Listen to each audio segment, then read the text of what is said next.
Siguiente invitado, sí. Catalina.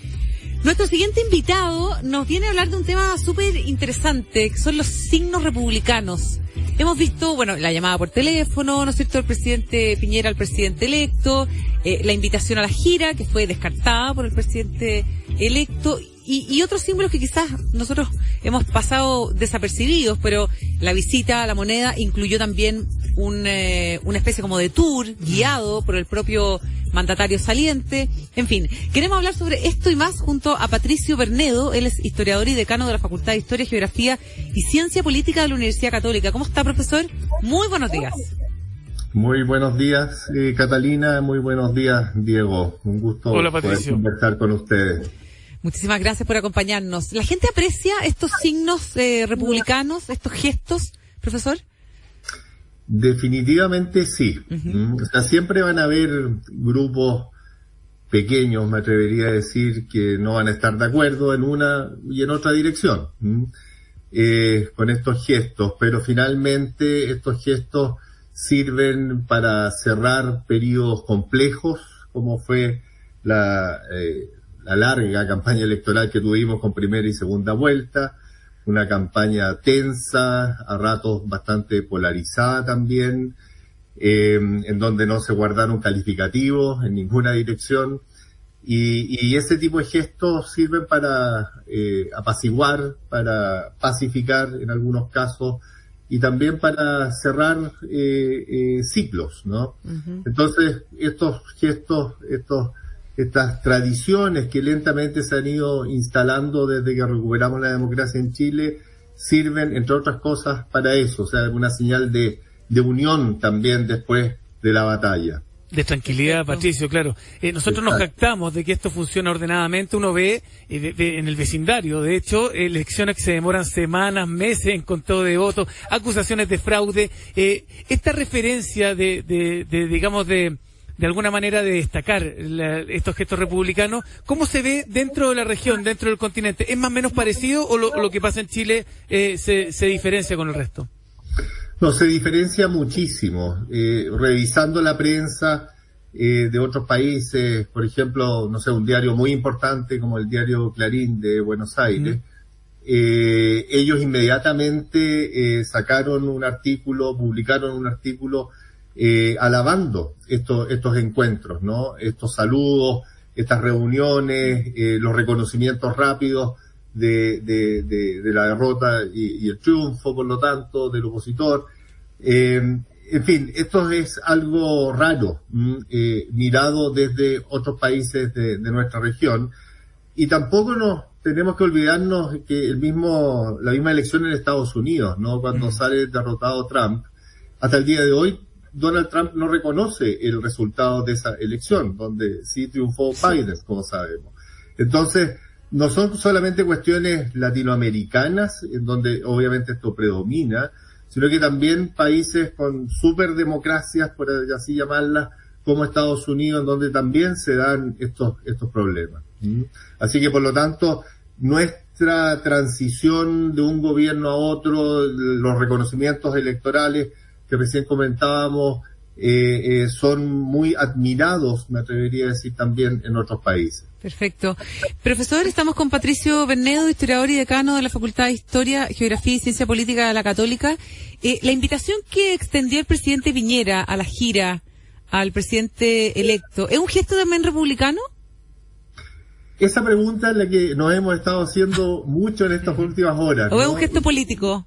Es que ese es el punto, precisamente, sí. Catalina, que, hasta dónde llevar estas comillas, tradiciones, estos gestos, ¿no? Es verdad que en otros momentos presidentas o presidentes en ejercicio convidaron, ¿no es cierto?, al que había ganado la elección en los últimos tiempos, pero aquí también hay un tema de signo político, que es muy distinto. Este es efectivamente el primer gobierno de izquierda declarada, ¿no es cierto?, que tenemos en Chile después de Salvador Allende. O sea, podemos haber tenido una presidenta Bachelet, ¿no es cierto?, un presidente Lagos, que vienen del mundo de la izquierda, pero más bien con una impronta hoy en día totalmente socialdemócrata. Lo digo esto porque obviamente la invitación que se le hizo al presidente electo Gabriel Boric de acompañar al presidente Piñera en este viaje políticamente era muy difícil de aceptar, por temas diplomáticos, por temas políticos, por temas de señales también que se dan hacia la propia coalición de gobierno que va a asumir pronto. En fin, son muchos públicos, por así decirlo, a los cuales se les iba a tener que dar explicaciones de distinto tipo, y eso yo creo que iba a complicar demasiado, ¿no es cierto?, la agenda del presidente Boric, más allá de las formalidades, ¿no es cierto?, que se plantearon para argumentar el no a la invitación. En todo caso, igual hablaron por teléfono, o sea, hubo un no a la invitación, efectivamente, pero no es un portazo, o sea, y también se cuidaron las formas en ese no. Y eso también es parte de una relación, ¿no? De una relación entre un presidente electo y el presidente que está muy cerca ya de dejar la presidencia.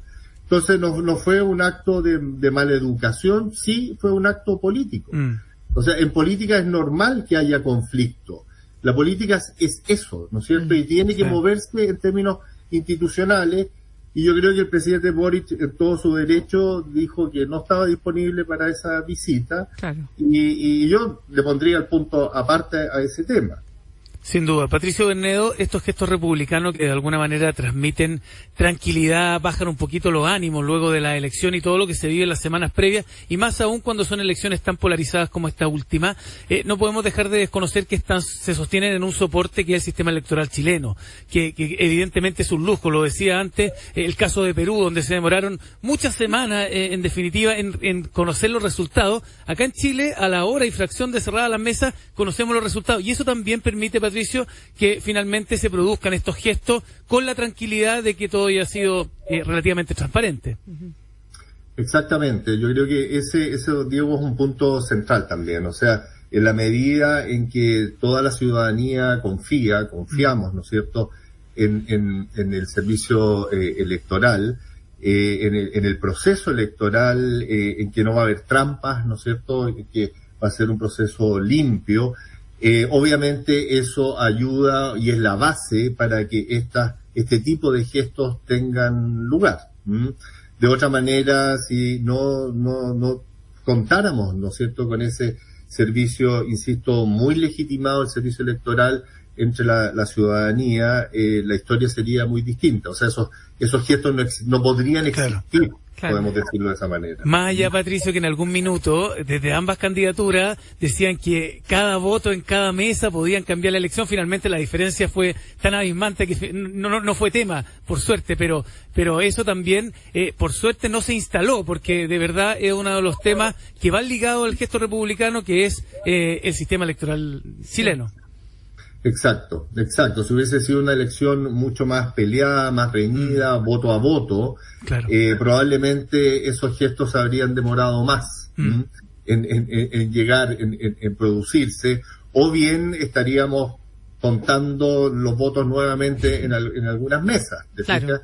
Entonces eso también, el resultado, lo holgado que fue finalmente el resultado, ayuda mucho a que este ciclo se cierre con estos gestos republicanos. Y ahora, símbolos republicanos, Bernardo, profesor. Está la piocha de O'Higgins, el tema del vestuario, la banda presidencial, el juro o prometo, un montón de otros símbolos que vamos a ver próximamente en el cambio de mando propiamente tal. El Te Deum, la oración, en fin, un montón de cosas que quizás no sintonizan tanto con el actual presidente electo. ¿Qué podríamos esperar? ¿Qué es lo que es inamovible o qué ha sido revisado en algunos cambios de mando en nuestra historia? Sí, ahí, bueno, está el juro y el prometo, sí, Catalina. Sí. Ese evidentemente es un tema que yo creo que ya está bastante zanjado, sí, a estas alturas de la historia de nuestro país. Ahora, estas tradiciones, estos usos, van cambiando, o sea, no son cuestiones estáticas, no son cuestiones esenciales. sino que cada época, y también depende mucho de las personalidades, de las características de quienes asumen la presidencia de la República, que le dan improntas nuevas, esto mismo que el presidente saliente se calcula más o menos que no debe quedarse más de 15 minutos después de que el nuevo presidente juró, ¿ya? Para no quitarle escena, como se dice, al presidente recién asumido, recién investido. Entonces, estas cosas son movibles, en el sentido que no son estáticas. El mismo Te Deum que tú recién mencionabas, el Te Deum es una de las grandes tradiciones republicanas en Chile, que va en alguna medida ya a la baja como tradición. De hecho, ya ni siquiera se está transmitiendo por cadena, por Televisión Nacional de Chile, claro. A todo el país. Entonces, claro, son tradiciones, en este caso, de muy larga data, pero que se van moviendo en distintas direcciones dependiendo mucho del contexto, ¿ya? Y no solamente el contexto estrictamente político, sino que también de una suerte de atmósfera que se van desarrollando en los países, ya, porque esto vale también para los otros países.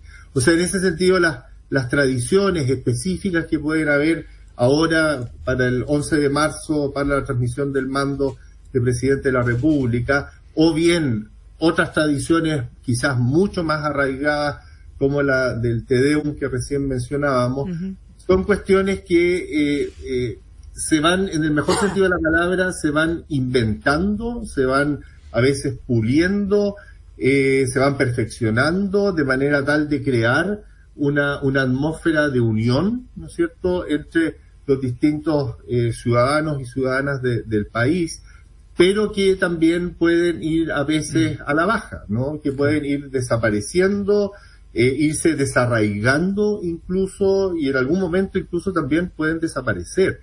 Entonces, las tradiciones, más allá que suenan como algo inamovible y estático, en definitiva, si uno lo mira históricamente, no lo son.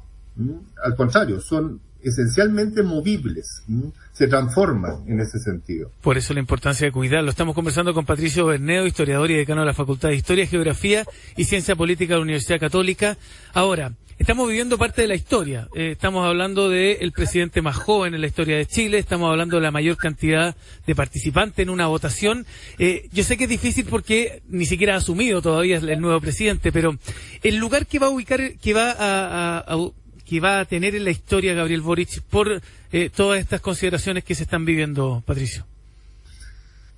Uy, eso es difícil, ¿eh? Es difícil saberlo.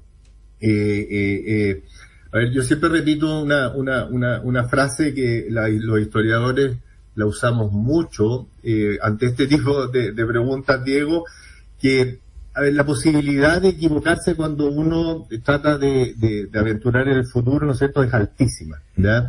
Y nosotros como historiadores debemos tratar de evitar ese tipo de como casi predicciones, porque realmente la cantidad de posibilidades, ¿no es cierto?, que hay de direcciones incluso que puede tomar no solamente el presidente Boric, sino que su gobierno, el contexto en el que asume, con un Congreso en equilibrio, ¿no es cierto?, como se ha dicho, con altísima expectativa de una gran parte de la población. Entonces, realmente, más allá del tema de la edad, del estilo del presidente electo, del carisma que hemos visto y que es muy atractivo, ¿no es cierto?, para la inmensa mayoría de la población. En fin, todos esos elementos hacen que aparezca como muy novedoso en varios aspectos, pero también hay cuestiones de gobierno, cuestiones duras, decisiones, ¿no es cierto?, contexto económico, por ejemplo, entre otras cosas, contexto internacional, la misma región, la pandemia. En fin, o sea, son elementos tan distintos, tan disímiles, de distinto calibre, que de verdad, Diego, y no es por hacerle el quite, no, está bien, a la pregunta que tú me formulas, pero es muy difícil adelantar algo de manera responsable. En ese sentido te lo planteo. No, entiendo tu lectura. En definitiva, estos hechos indesmentibles, estos datos de la causa, que son la edad, la cantidad de votantes, en definitiva podrían llegar a pasar a un segundo plano dependiendo y condicionado a cómo sea el gobierno de Gabriel Boric en estos 4 años. Exacto. O sea, eso pasa, después cae en un terreno anecdótico. Y ahí ya la edad importa mucho menos en términos de lo anecdótico me refiero, y sí empiezan a importar las decisiones de la política en grande, ¿no? Desde el conflicto en la Araucanía, como decíamos recién, a lo económico, a lo de la pandemia, al narcotráfico, temas de seguridad ciudadana.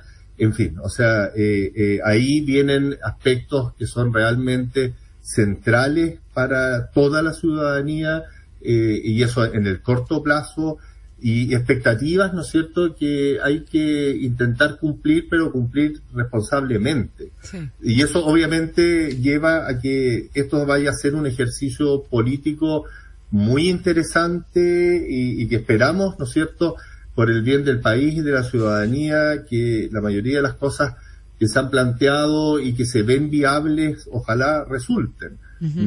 Pero también esto puede llevar a frustración.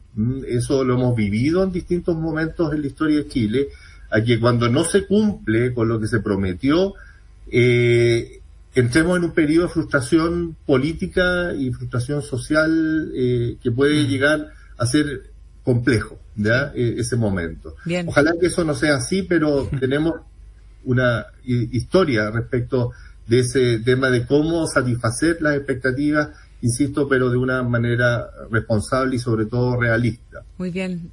Profesor, muchísimas gracias por haber estado hoy día con nosotros. Patricio Bernedo, historiador y decano de la Facultad de Historia, Geografía y Ciencia Política de la Universidad Católica. Que le vaya muy bien, que tenga un muy buen término de año. Muchas gracias, igualmente, Catalina. Gracias a usted, buenos días. Gracias, Patricio, un abrazo.